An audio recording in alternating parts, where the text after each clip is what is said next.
श्रीगुरुभ्यो नमः। पूजा द्रव्य समृद्धया विरचिताः पूजां कथं कुर्महे। भक्षित्वं लचवा किटित्वमपि न प्राप्तं मया दुर्लभम्। जाने मस्तकमङ्घ्रिपल्लवमुमा जाने न तेऽहं विभो। न ज्ञातं हि पितामहेन हरिणा तत्त्वेन तद्रूपिणा। ఓ పార్వతీ ప్రియ శంకర ప్రభు, నీ పూజకు కావలసిన వస్తువులు విశేషంగా సమకూర్చుకున్నాము. కానీ నీ పూజను ఎలా చేస్తాము? నీ శిరస్సు నీ పాదములు ఎక్కడ ఉన్నాయో తెలియవు. హంసరూపమును వరాహరూపమును ధరించడం మాకు అశక్యము. నిజానికి ఆ రూపములు ఎత్తి నీ శిరపాదములను చూడదలిచిన ఆ బ్రహ్మ విష్ణువులను యథార్థముగా నీ శిరపాదాలను చూసి ఉండలేదు. అందుచేత మేము పక్షిత్వ కిటిత్వములను పొందినా లాభం లేదు కదా. శంకరులు ఈశ్వరునికి ఇలా నివేదించారు. ఓ శంకర, నీవు విశ్వమంతా వ్యాపించి ఇంకా అంతకు 3 రెట్లు పైన ఎక్కడనో వ్యాపించి ఉన్నావు. మేము నీకు పూజ చేయడానికి కావలసిన పూజా ద్రవ్యములు విస్తారంగా సంపాదించాను. కాని ఆ పూజా పుష్పాలను ఎక్కడ ఉంచాలో తెలియడం లేదు. ఎందుకంటే పూజా ద్రవ్యాలను అర్చామూర్తి పాదాల మీదనో తల మీదనో ఉంచుతారు. నీ శిరస్సు కాని నీ పాదాలు కాని మాకు కనబడడం లేదు. మేము పక్షిగా అనగా హంసగా మారి ఆకాశంలోకి ఎగిరి నీ శిరస్సు ఎక్కడ ఉందో తెలుసుకోలేము. అలా కాక పందిగా మారి భూమిని త్రవ్వుకుంటూ పోయి నీ పాదాల మూలాన్ని తెలుసుకోలేము. మరి పూజా ద్రవ్యములను ఎక్కడ ఉంచి పూజిస్తాము? వెనుక లోకాలన్నింటినీ సృష్టించే బ్రహ్మ హంసగా మారి నీ శిరస్సును చూడాలని ఆకాశం అంచులన్నీ గాలించాడు. అలాగే లోకాలను పాలించే ఆ విష్ణుమూర్తి వరాహంగా మారి భూమిని తవ్వుకుంటూ వెళ్లి నీ పాదాలను వెతికాడు. వారికి నీ శిరస్సు కాని పాదాలు కాని కనబడలేదట. వారికే దొరకనప్పుడు మరి మా మాట ఏమిటి? మేము సంపాదించిన పూజా ద్రవ్యాలను ఎక్కడ వేసి పూజించాలో తెలియడం లేదు. ఈ తగవు నీవే తీర్చాలి ప్రభు. పూజ పాదములపైననో శిరస్సు పైననో మాత్రమే చేయాలి. కాని నాకు ఈశ్వర నీ శిరపాదముల జాడ తెలియదు. నేను హంసను వరాహమును కాకపోవడం చేత నీ శిరపాదములను చూడలేకపోతున్నాను. నేను బాధపడుతున్నాను. కాని తద్రూపిన ఆ విధంగా హంస వరాహ రూపాలు ధరించిన పితామహేన అనగా బ్రహ్మచేత గాని, హరిణ అనగా విష్ణు చేత కాని, తత్వేన అనగా యథార్థంగా, నజ్ఞాతం హి అనగా తెలియబడడం లేదు కదా. అనగా ఆ హరిబ్రహ్మలు సైతం నీ పాదములను శిరస్సును చూడలేకపోయారు. కాబట్టి నేను హంస వరాహ రూపాలు ధరించిన నీ శిరోభాగాలను చూడడం శక్యం కాదు. ఈశ్వర, నీవు భూనభోంతరాల నిండిన జ్యోతిస్వరూపమవు. అసనం గరళం ఫణి కలాపో వసనం చర్మ చ వాహనం మహోక్షః మమ దాస్యసి కిం కిమస్తి శంభో తవ పాదాంబుజ భక్తిమేవ దేహి. ఓ శంకర, నీవు భుజించేది విషము, అలంకరించుకునేది పాము, కట్టుకునేది ఏనుగుతోలు, నీవు ఎక్కి తిరిగే వాహనము ముసలి ఎద్దు. ఇక నాకు ఇష్టమైనది నీ వద్ద ఏమి ఉంది? నీవు నాకు ఏమి ఇస్తావు? నీ పాద పద్మ భక్తిని ఒకటే నాకు ప్రసాదించు. ఇక్కడ పరమేశ్వరుని నిందించినట్లు పైకి కనబడుతుంది. కాని దీని పర్యవసానం స్థుతియే కాని నింద కాదు. దీనినే వ్యాజ స్థుతి అంటారు. గరళం ఆయన భుజిస్తాడనడం అనగా భక్తులను రక్షిస్తాడనే అభిప్రాయం. ఆయనకు పాము భూషణం అంటే శివుడు అభయం ఇస్తాడనే అభిప్రాయం. గజచర్మం ఆయనకు వస్త్రం అని చెప్పడం ఆయన నిస్పృహుడు అని భావం. నిస్పృహుడు అనగా ఆశ లేనివాడు. నాకు కావలసింది ఏది నీ వద్ద లేదా అనడం తాను నిస్పృహుడను అనే అభిప్రాయమును తెలుపడానికే అని గమనించాలి. అందుకే పాదభక్తిని ప్రసాదించమని శంకరులు ఈశ్వరుని ఈ శ్లోకంలో వేడుకున్నారు. నిజానికి ఈశ్వరుడు సర్వలోక రక్షణ కోసం విషం పుచ్చుకున్నాడు. ప్రాణులు అందరికీ అభయప్రదానం చేయడానికి గుర్తుగా పాములను ధరించాడు. తనకు దేనియందు స్పృహ అనగా ఆశ లేదని తెలియజేయడానికే తోలు వస్త్రాన్ని కట్టుకున్నాడు. పొగరబోతు తులువల తుంటర్ల తలబిరుస్తున్నానికి ముకుత్రాడు వేస్తానని చెప్పడానికే వృషభాన్ని వాహనం చేసుకున్నాడు. శివుడు ఏ దోషము లేనివాడు. అటువంటి స్థితిని సాధించడానికే శంకరులు ఈశ్వరుని యందు అచంచలమైన నిత్యమైన పాదభక్తిని కోరుకున్నారు. భగవంతుని పాదపద్మముల యందు భక్తిని కోరుకొనడాన్ని ప్రేమ భక్తి అంటారు. ఆత్మారాములు, మునులు, బంధ విముక్తులు, నారదాది మహర్షులు నిష్కారణంగా భక్తిని కలిగి ఉంటారని భాగవతంలో సుఖమహర్షి చెప్పారు. భగవంతుడు అన్ని ఇస్తాడు, కానీ ఈ విధమైన పాదభక్తిని తేలికగా ఇయ్యడు. ఎందుకంటే ఇటువంటి భక్తులకు భగవంతుడు తానే సేవ చేయవలసి వస్తుంది. భగవంతుడు భక్తులు కోరిన విధంగానే ఫలములను ఇస్తాడు. భగవంతుడు కర్మఫలములను కోరేవారికి కర్మఫలములను ఇస్తాడు. ఫలములు కోరక తనకు విహితమైన కర్మలను అనుష్ఠించే ముముక్షువులకు జ్ఞానమును ప్రసాదిస్తాడు. జ్ఞానులు, సన్యాసులు, మోక్షార్థులు అయిన వారికి మోక్షాన్ని ఇస్తాడు. ఆర్తులైన వారి ఆర్తిని దూరం చేస్తాడు. ఎవరు ఏ ప్రకారముగా భగవంతుణ్ణి శరణాగతి చేస్తారో భగవంతుడు ఆ విధంగానే వారికి ఫలములను ప్రసాదిస్తాడని గీతాభాష్యం కూడా చెప్తోంది. భగవంతుడు కామదుడు అనగా కోరికలను ఇచ్చేవాడని, కోరికలను ఖండించేవాడని రెండు అర్థాలు ఉన్నాయి. భగవంతుని పాదభక్తిని కోరడం ప్రేమభక్తి. ఈ ప్రేమభక్తికి పంచమ పురుషార్థము అనే పేరు కూడా ఉందిట. యదా కృతాంభో నిధిసేతు బంధన కరస్థలాధ కృత పర్వతాధిప భవానీ తే లంఘిత పద్మ సంభవస్తదా శివాచ్యాస్తవ భావన క్షమః.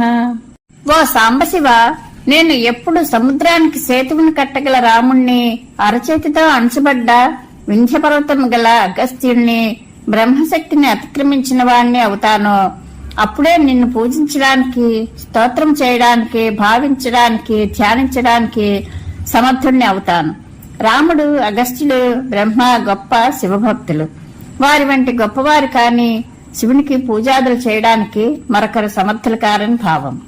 శంకర్ని అంత గొప్పవారికి పూజ చేయగల అర్హత, స్తోమత ఉండాలంటే సముద్రానికి వారధిని కట్టిన శ్రీరాముడంతటి వాడు అవ్వాలట. సముద్రానికి సేతువు కట్టడం అంత తేలిక పని కాదు. నేటి వరకు ఆ పని చేసిన మొదటివాడు, చివరివాడు శ్రీరాముడొక్కడే. అందుకే రాముడు చేసిన ఆ పనికి అంత ప్రాముఖ్యము. శివభక్తుడైన శ్రీరాముడు రావణ బ్రహ్మను వధించిన తర్వాత మన దేశం దక్షిణ తీరంలో ఉన్న సముద్ర తీరంలో రామేశ్వరం వద్ద శివలింగ ప్రతిష్ఠ చేసి తనకు శివునిపై గల అనంతమైన భక్తిని, ప్రేమ గౌరవాలని చాటుకున్నాడు. రావణులోని కామ ప్రవృత్తిని, దుష్టత్వాన్ని నిర్మూలించడానికే శ్రీరాముడు రావణుని చంపాల్సి వచ్చిందని, రావణులోనూ శివభక్తిని వ్యతిరేకించి కాదని మనం గుర్తించాలి. శ్రీరాముడు రామేశ్వరంలో శివప్రతిష్ఠను చేసి గొప్పగా శివుని పూజించాడు. అందుకే రాముడంతటి వాడనైతే శివుణ్ణి అర్చించగలని శంకరులు ఇక్కడ చెప్పారు. అగస్త్యుడు వింధ్యపర్వతాన్ని క్రిందికి అణచడం. వింధ్యపర్వతము మేరుపర్వతంతో తగువ పెట్టుకుని ఆకాశం అంత ఎత్తుకు ఎదిగిపోయింది. వింధ్యపర్వతం యొక్క గర్వాన్ని అణచే పని అగస్త్య మహర్షి స్వీకరించాడు. అగస్త్య మహర్షి ఉత్తర భారతం నుండి దక్షిణ భారతానికి బయలుదేరాడు. వింధ్యపర్వతం అగస్త్యుల వారికి దారి ఇవ్వటానికి తలవంచింది. తాను దక్షిణ భారతం నుండి తిరిగి వచ్చే వరకు అలానే తలవంచి ఉండమని అగస్త్య మహర్షి వింధ్యపర్వతాన్ని ఆదేశించారు. నేటికి వింధ్యాద్రి అలాగే అణిగిమణిగి పడి ఉంది. ఇది అగస్త్యుని మాట విలువ. అందుకే అగస్త్యుని వంటి వారైతేనే శంకరుని స్తోత్రం చేయగలరని శంకరుడు చెప్పాడు. ఇక బ్రహ్మను మించిన శక్తి గలవారే శివుణ్ణి ధ్యానింపగలరట. బ్రహ్మ నారాయణుని నాభికమలంలో పుట్టాడు. బ్రహ్మ ఆ పద్మంలో ఉండగా తాను ఆ పద్మంలోకి ఎలా వచ్చానా అనే అనుమానం బ్రహ్మగారికి వచ్చిందట. వెంటనే బ్రహ్మ తాను ఉన్న పద్మనాళం గుండా క్రిందకు వెళ్లి ఆ మహావిష్ణువును ధ్యానం చేశాడట. ప్రపంచంలో మొట్టమొదటిసారిగా అలా ధ్యానం చేసిన వాడు బ్రహ్మట. అందుకే బ్రహ్మగారు చేసిన ధ్యానానికి అంత ప్రసిద్ధి. ఆ బ్రహ్మను మించిన వాడనైతేనే ఈశ్వరుని ధ్యానం చేయడానికి సమర్థులు అవుతారని శంకరులు ఈ శ్లోకంలో చెప్పారు. మనం త్రికరణ శుద్ధిగా శంకర ఆరాధన చేస్తే ఈ శ్లోకంలో పేర్కొన్న శ్రీరాముడు, అగస్త్యుడు, బ్రహ్మ అంతటి వారం అవుతామనే సూచన ఈ శ్లోకంలో ఉంది. పరమేశ్వరుడు మనోవాక్కులకు అందనంత గొప్పవాడని భావం. శ్రీరాముడు పూజించడంలోనూ, అగస్త్యుడు స్తోత్రం చేయడంలోనూ, బ్రహ్మ ధ్యానం చేయడంలోనూ గొప్పవారని పరమార్థం.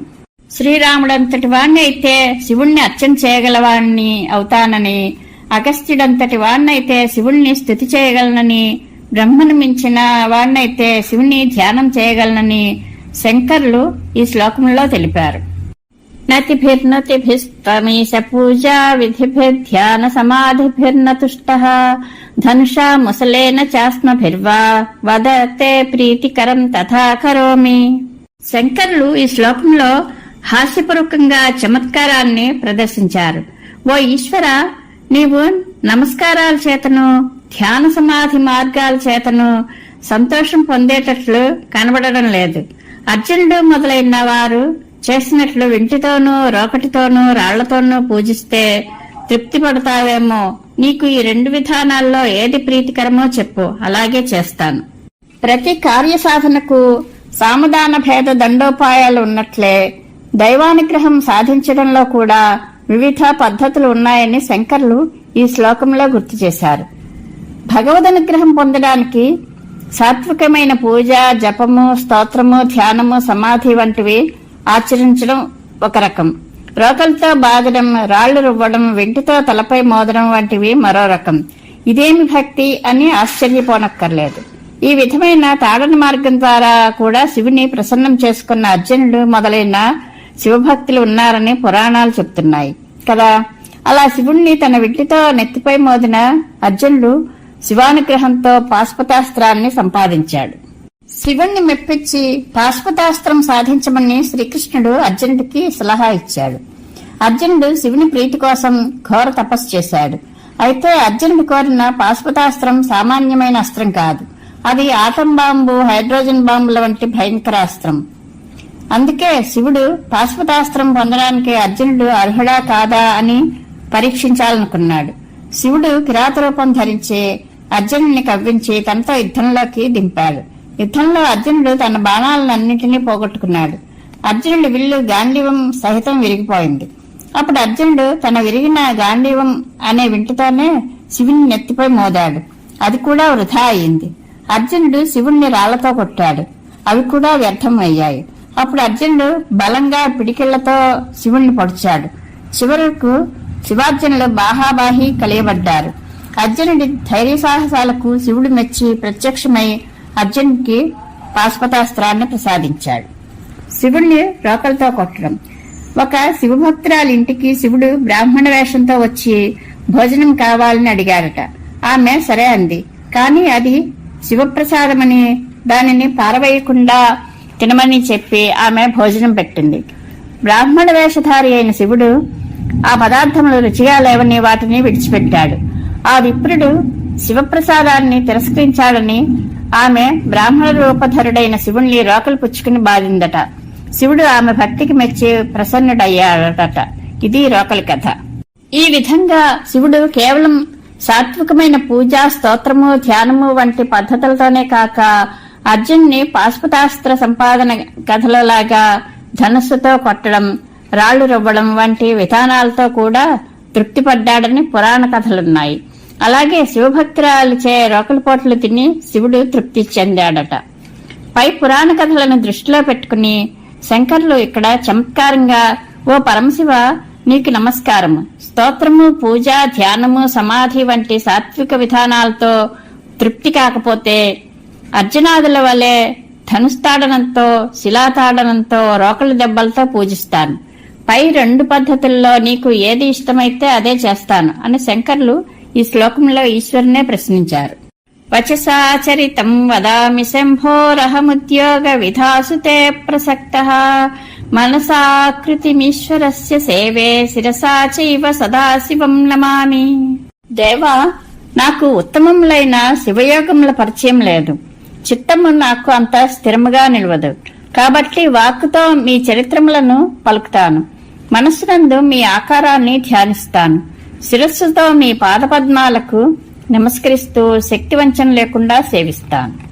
పరమేశ్వర శంభు, నీ ఉద్యోగ విధానాలలోనూ, స్థిరమైన తీరులోనూ, యోగాన్ని ఆచరించడంలోనూ, చిత్తాన్ని సమర్పించడం అనే పద్ధతుల యందును నేను పరిచయం లేనివాడిని. గొప్పదైన యోగ ప్రావీణ్యం సాధించి నా చిత్తాన్ని నీ వద్ద కట్టిపడవేయలేని అసమర్థుణ్ణి. అందువల్ల వాక్కుతో సుఖస్వరూపుడవైన నీ చరిత్రను పలుకుతూ ఉంటాను. మనస్సుతో ఈశ్వరుడవైన నీ ఆకారాన్ని ధ్యానిస్తూ ఉంటాను. శిరస్సుతో సదా శివుడవు అయిన నీకు నమస్కారాలు చేస్తాను.